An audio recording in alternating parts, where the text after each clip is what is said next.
Reliquias cristianas. Vamos a hablar de reliquias cristianas y la que tenemos aquí, me gusta mucho porque es una reliquia muy reciente, es una reliquia nuevecita, es una gota de sangre de Juan Pablo II. Si les parece medianamente repugnante, yo estoy de acuerdo con ustedes, es medianamente repugnante, pero esto es lo que los católicos y algunos otros cristianos, no todos, los protestantes no, de hecho una de las broncas de los protestantes con el Vaticano fueron precisamente las reliquias, pero las iglesias ortodoxas y algunas otras variantes del cristianismo, claro que aceptan las reliquias y dicen tener algunas extraordinarias y fantásticas y maravillosas, como vamos a ver ahora. Pero en fin, allá hay una reliquia que es una gota de sangre de Juan Pablo II y se supone que es mágica. ¿O no? A ver.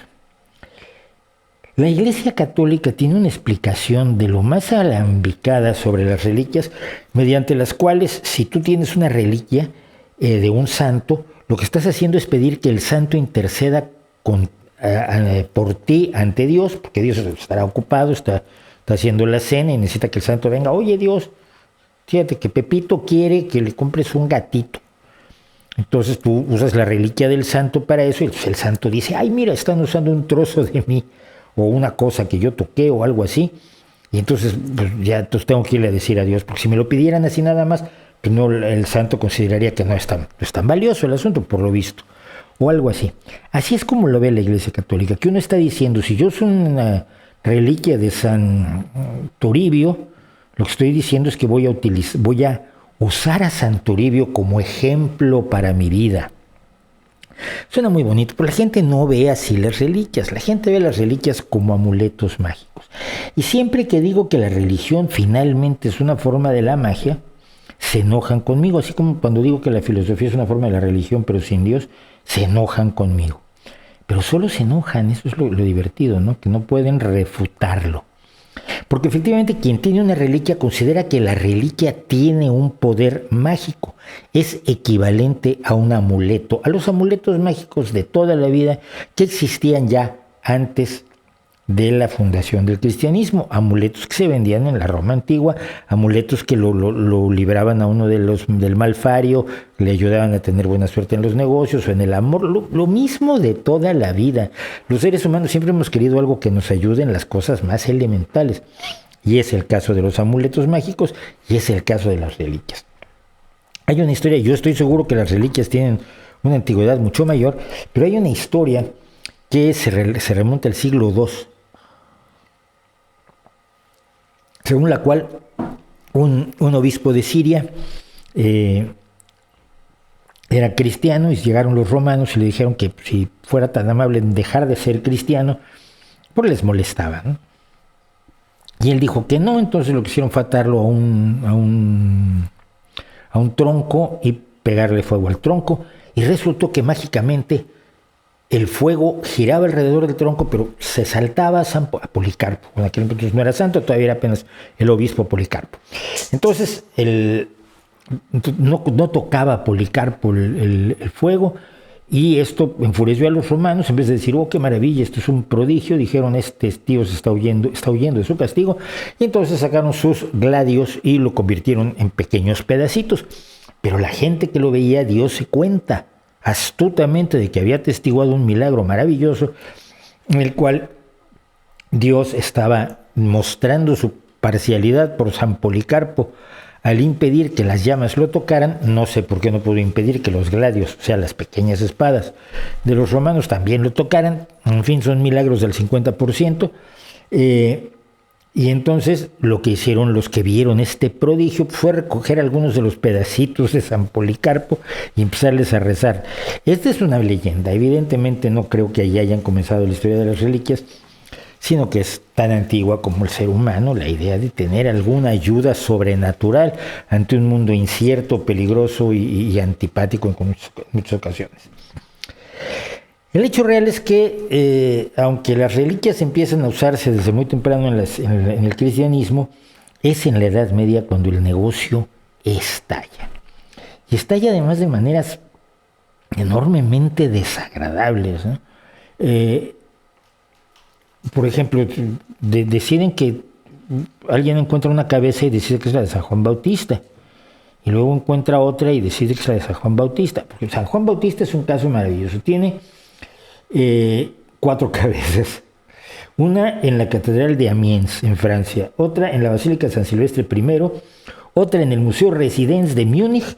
Y otra en la Mezquita de Umayyad en Damasco.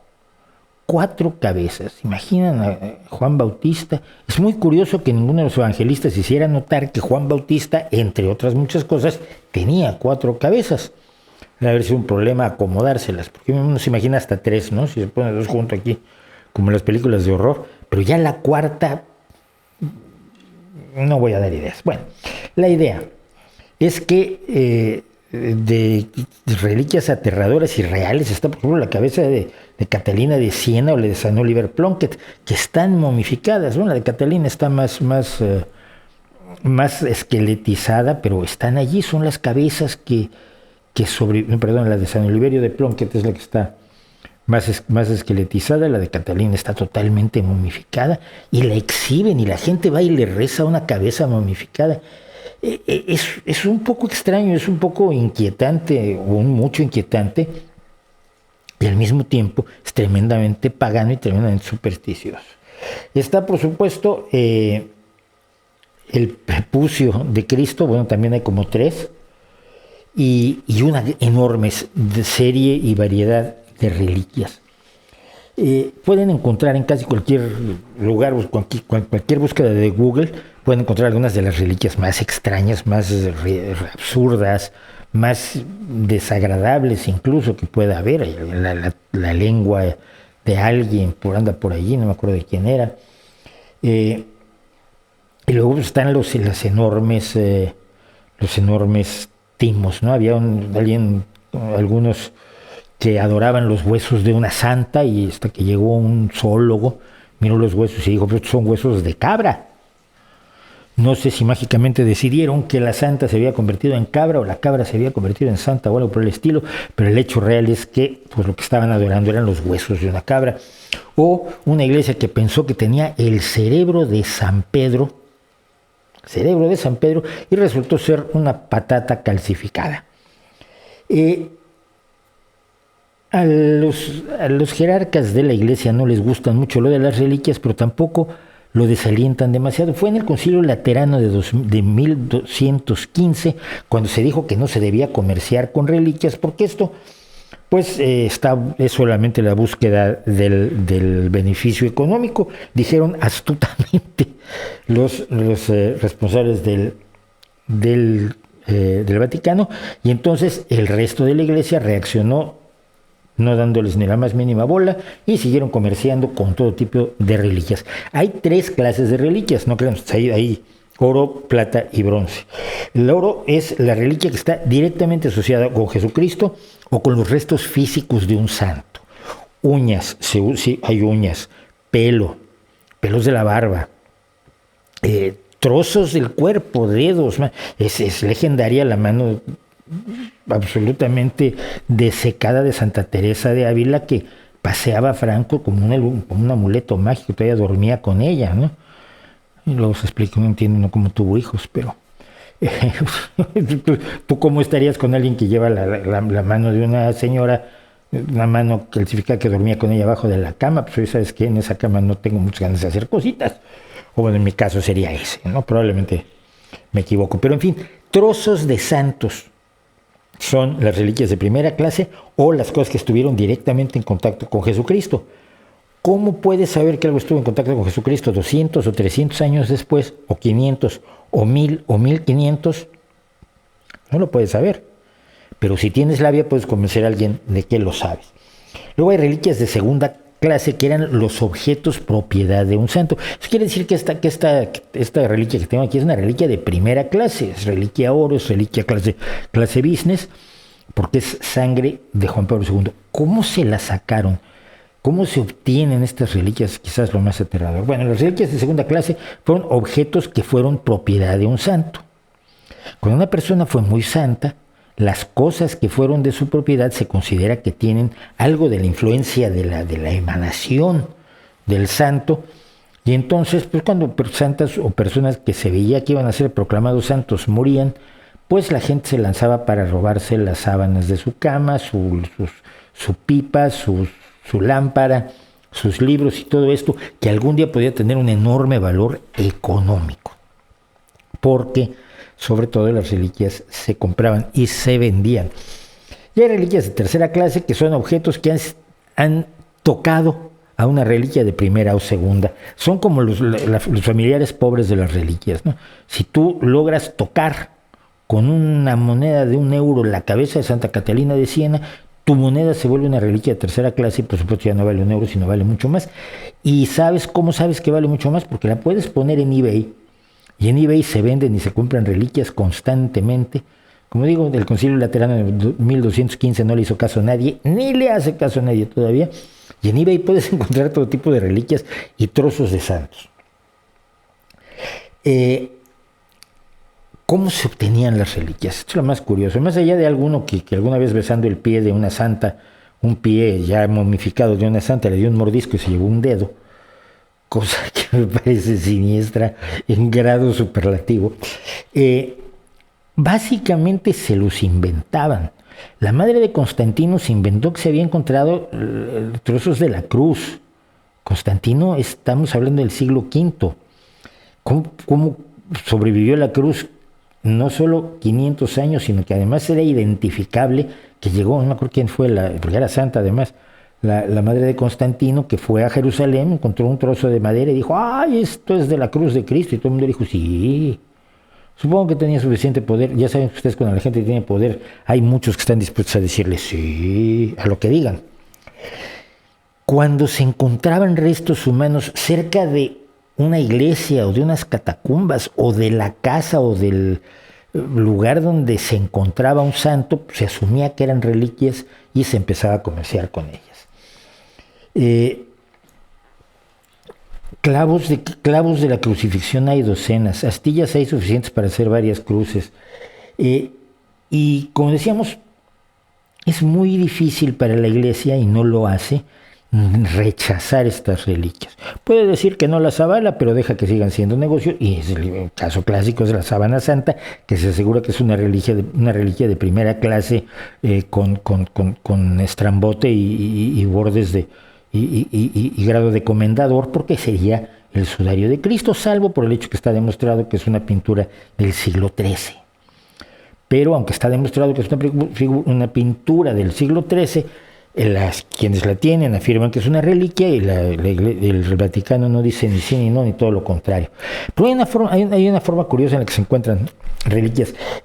Cuando los monjes de Glastonbury, por ejemplo, de la abadía de Glastonbury, buscaban adquirir fondos para reconstruir su iglesia a fines del siglo XII, buscaban ellos competir ni más ni menos que con la abadía de Westminster, que es una maravilla arquitectónica extraordinaria, donde un día me descubrí pisando a Darwin, lo siento, hermano. Y se encontraron en un tronco de árbol 2 esqueletos. ¿Y qué creen ustedes? Eran los esqueletos del rey Arturo y de Guinevere, su esposa. O Ginebra, también le llaman. ¿Cómo lo sabían? Pues nadie lo sabe. Cualquiera que tuviera la labia suficiente podía llegar con un trozo de ser humano, o incluso con un objeto, ya en el caso de reliquias de segunda y tercera clase, y decir que pertenecía a tal o cual santo, a tal o cual santa, a tal o cual mártir, a tal o cual congregación santificada, y podía empezar a comerciar con ello. Por supuesto, la abadía de Glastonbury consiguió los fondos necesarios para construir su nueva iglesia. Decían la iglesia que si pillaban a alguien falsificando reliquias, pues los podían acusar, pero era tan difícil, era tan extraño. Las reliquias se traían peregrinos. Si tú tenías una reliquia buena, tu iglesia y tu abadía y tu convento, etcétera, tenían más visitantes que dejaban limosnas, porque todo esto acaba en el mundo del dinero. ¿Qué sentido, qué ganaba el Vaticano diciendo esa no es real? y hundir a unos monjes que estaban finalmente, recuerden que siempre parte de las limosnas, hacen el camino de regreso a Roma. Todos los caminos llevan a Roma, sobre todo los del dinero. Y entonces incluso en los cuentos de Canterbury de Geoffrey Chaucer hay vendedores de reliquias como los que uno puede encontrar ahora en eBay, simple y sencillamente que lo hacían de manera un poco más directa. Y es muy curioso, uno de los, en el mismo siglo XII y siglo XIII, el Papa Inocencio III, le preguntaron quién tenía el verdadero prepucio de Cristo, porque había varias iglesias que afirmaban tener el prepucio de Cristo, es decir, el trozo de piel que se quita al mutilar a los niños en la ceremonia de la circuncisión. Y 3 o 4 iglesias decían tener el verdadero prepucio de Cristo, como otras han dicho tener hasta gotas de leche del pecho de la Virgen María.